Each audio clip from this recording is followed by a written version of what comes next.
Eder. Mac.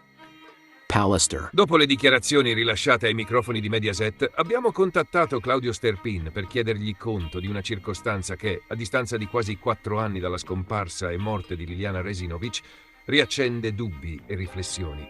Perché quella fotografia, allegata a una mail inviata da Liliana, non è mai stata condivisa con la squadra mobile della questura di Trieste? La risposta, semplice quanto sorprendente, arriva direttamente dall'86enne triestino. Ho pensato che non fosse rilevante. Eppure, proviamo a metterci nei panni degli investigatori. Dopo circa 1300 giorni dai fatti, spunta una mail contenente una sorta di poesia a tema assenza, che sarebbe stata inviata da Liliana a Claudio tra una settimana e un mese prima del 14 dicembre 2021, data cruciale in questa intricata vicenda. La lettera in questione, che tanto ha fatto parlare nelle ultime ore, non sarebbe una composizione scritta da Liliana di suo pugno, né un testamento spirituale, né un messaggio da Dio, ma una semplice immagine trovata online. Un contenuto che, secondo quanto raccontato da Sterpin a Trieste prima, lei avrebbe trovato da qualche parte sul web e deciso di inoltrargli tramite posta elettronica. Non apro il computer da tanto tempo, ha raccontato Sterpin. Negli ultimi 2 anni il mondo è crollato. Parole cariche di dolore, che danno il tono di una memoria provata e segnata dalla vicenda. La mail è rimasta sepolta nei meandri del suo account, lontana da occhi investigativi, fino a quando non è stata mostrata pubblicamente grazie a Pomeriggio 5. Durante l'intervista andata in onda sulla rete Mediaset poco dopo l'incidente probatorio durato oltre 5 ore, Sterpin ha raccontato la sua interpretazione del messaggio. Era quasi un segno premonitore da parte sua, perché purtroppo parla di una scomparsa, come le è successo. Dice semplicemente che lei, come in effetti è vero, ci sarà sempre accanto a me. Un messaggio toccante che lui afferma di aver ricevuto una settimana o poco più prima che sparisse e che Liliana deve aver trovato così com'era senza modificarlo, limitandosi a girarlo via computer. Mi viene la pelle d'oca, ha dichiarato con emozione in diretta televisiva. A quel punto la giornalista incalza: si tratta di una premonizione? O Liliana stava già pensando al suicidio? La risposta di Claudio è decisa, ma si spezza a metà tra la fermezza e il dubbio. Non ho mai creduto e non credo al suicidio. Tuttavia la domanda successiva diventa inevitabile. Perché, se quel messaggio aveva un valore potenzialmente simbolico, non lo ha mai consegnato alla polizia? Ho pensato che non fosse rilevante, ribadisce Sterpin. Una frase semplice che però agli occhi di chi indaga può risultare tutt'altro che banale. Secondo l'anziano amico speciale di Liliana, loro si scrivevano anche via mail con una certa frequenza. Una di queste è proprio quella della lettera, conferma. Nonostante la mancata consegna alla squadra mobile, Claudio ha dichiarato di aver inoltrato il messaggio ad alcune persone vicine a Liliana subito dopo la sua scomparsa.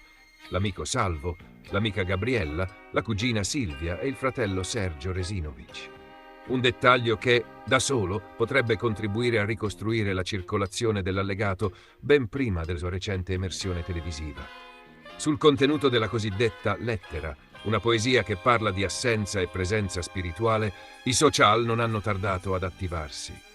Il testo, secondo diverse fonti, è attribuito a Francesco Versace, autore che avrebbe pubblicato raccolte di versi sotto l'etichetta Le poesie del cuore di Giulia Torelli. Il post contenente il testo compare già nel 2017, precisamente il 9 giugno.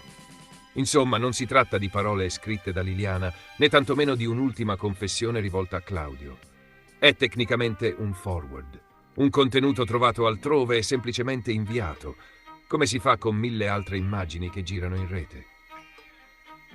Non è neppure l'ultimo messaggio inviato da Liliana, come in parte era stato lasciato intendere nei giorni scorsi da alcuni media, ma solo una delle numerose mail che la donna avrebbe inviato nel periodo antecedente alla sua scomparsa. Solo un esame tecnico dell'account di Sterpin potrà confermare con certezza se la mail provenga effettivamente dall'indirizzo di posta elettronica di Liliana e quale sia la data esatta di invio. Se Chiara è morta alle 9:30, ci siete dentro voi altri. Non è il titolo di una commedia grottesca su parenti impanicati, né una battuta da fiction noir di quart'ordine. È la voce sferzante, registrata e ora pure trascritta, della zia Maria Rosa K., la madre delle celebri gemelle Stefania e Paola, mentre nel febbraio 2008 si sfoga con sua sorella Carla direttamente dal centralino del dramma familiare chiamato Delitto di Garlasco. Sullo sfondo il PM Rosa Muscio, che in quel momento pare aver deciso che gli alibi delle K andavano rinfrescati. Mai indagate, certo, ma sempre lì col fiato della procura sul collo e lo spettro dell'orario del delitto come ghigliottina pendente. Carla. 12 ore sono stata là, dalle 11:30 tutte e tre, ognuna 4 ore. Pare quasi il racconto di una gita alle poste centrali e invece si tratta di un interrogatorio multiplo, versione maratona. Muscio, da parte sua, sembra voler scoprire se le signore K la mattina del 13 agosto 2007 fossero intente a farsi la piega o a nascondere un cadavere. «Ma tu non avevi gli scontrini?» chiede Carla, speranzosa come una che cerca le prove per la tombola. E Maria Rosa: «Sì, ma cosa vuol dire? Mi ha chiesto come ero vestita la mattina, la sera, se mettevo i calzini corti o lunghi, il colore dell'intimo e l'altezza del tutore di Paola. E poi a me han chiesto si poteva togliere il tutore. E uno si chiede, era un interrogatorio o una sfilata ortopedica?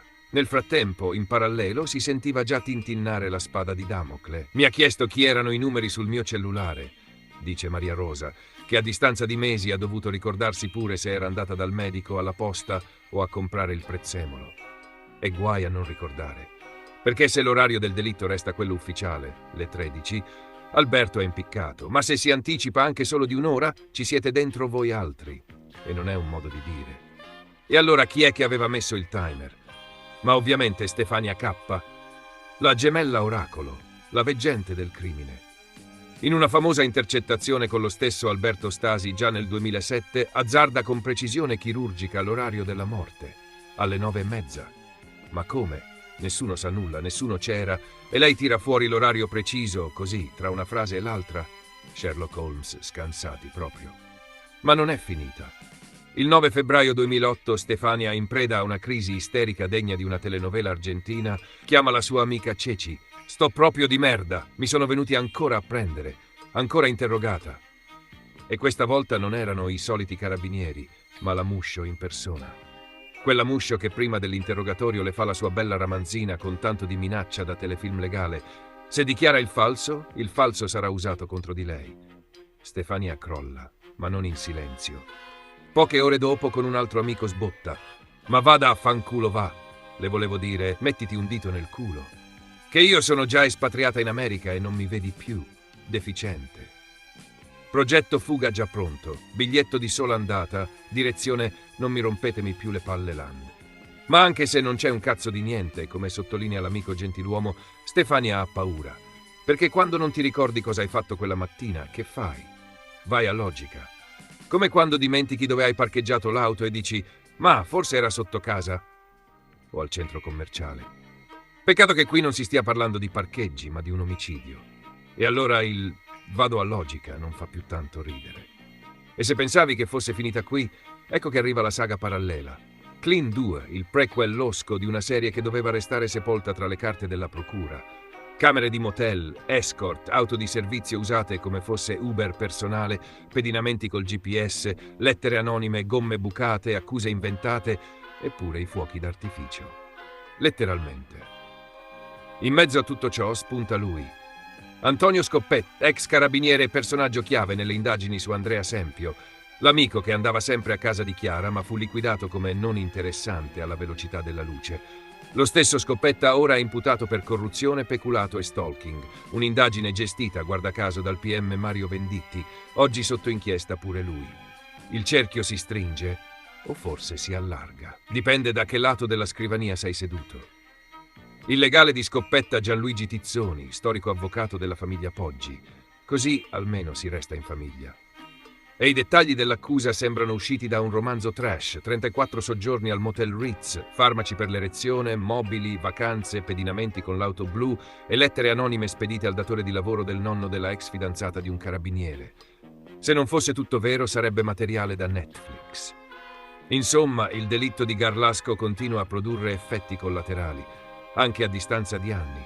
E in tutto questo c'è chi ancora si chiede, ma Chiara è morta alle 9:30 o alle 13? La risposta giusta potrebbe cambiare tutto, oppure niente. Dipende se ti chiami Stasi, K o Muscio.